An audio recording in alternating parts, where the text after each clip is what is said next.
if their inbox in Alibaba is full, that actually bodes badly for their ability to service you as a client of theirs. So that would be a warning flag for me.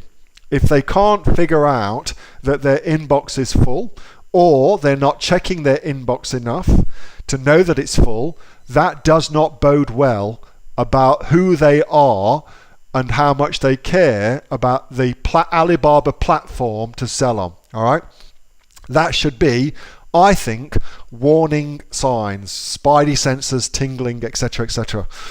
So I would think about that before the next thing I'm going to tell you. Now, if, however, you say to yourself, well, I want to contact them outside of Alibaba, and again, I would not do this. I'm just going to show you what to do, but I personally would not do this.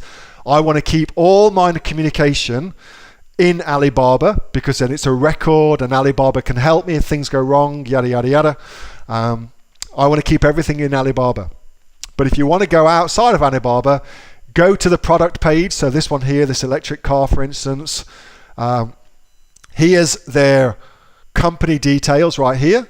So you could contact their company directly, or you go to their profile page. Oftentimes on their profile page, on their certifications, it will also show you, well, you can't read that unfortunately, but oftentimes if they've had certifications from English-speaking certification companies, and usually they are, then you'll be able to get their company details from there. Or if it's all in Chinese, then you can get somebody on Upwork to go translate it for you and go and find them that way.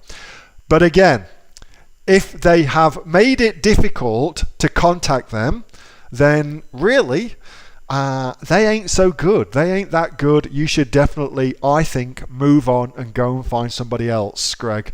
That does not bode well. If they don't even realize their inbox is full, etc., etc., that doesn't bode well for them as a supplier.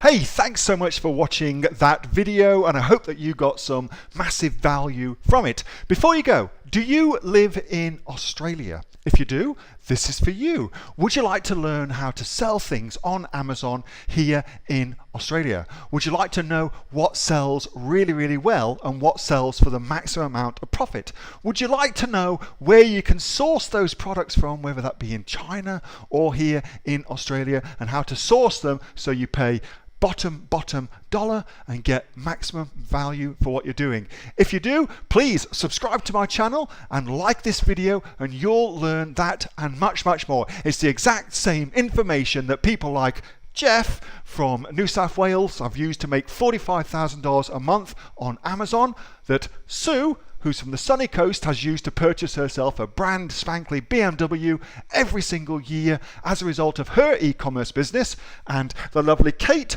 from Bowral in New South Wales has used to make $32,000 a year on, a month, not a year, a month on Amazon, and indeed Anthony, who makes $15,000 a month on Amazon, selling, as he puts it, odds and sods. If you'd like to learn the exact same information that they use to maximize their profits for their Amazon businesses, subscribe to this video, like my channel, post below if you want me to teach you something. Okay, I'm out of here. Speak to you soon. Bye. Subscribe.